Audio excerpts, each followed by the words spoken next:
べての無人航空機、重量 100g 未満を除く、は、国の登録を受けなければ原則として航空の用に供することができない。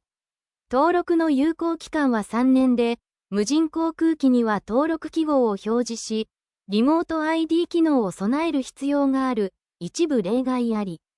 登録を受けられない無人航空機、リコール対象機体、製造者が安全性に懸念を持ち回収した機体や事故が多発しているもの。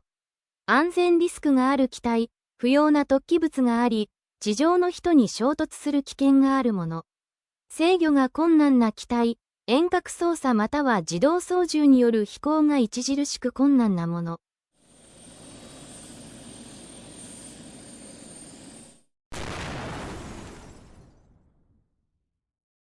登録手続き。無人航空機の登録申請はオンラインまたは書類提出で行い、手数料納付後に登録記号が発行されます。登録記号は、以下の要件で表示しなければなりません。最大離陸重量 25kg 以上の機体、文字高さ 25mm 以上。最大離陸重量 25kg 未満の機体、文字高さ 3mm 以上。所有者や使用者の情報に変更があった場合は、登録事項の変更届出が必要。3年ごとに更新しなければ、登録の効力を失う。無人航空機に関する次の記述のうち、最も不適切なものを選びなさい。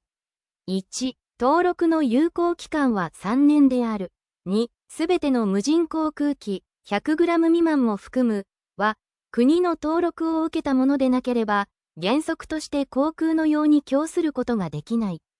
3、表面に不要な突起物がある機体は登録を受けられない。正解に。機体登録を受けることができない無人航空機で正しいものを選びなさい。1、航空法上の機体登録要件を満たした自作機による機体。2、遠隔操作、自動操縦ができない機体。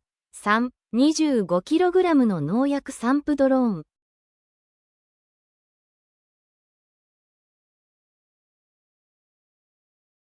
正解に。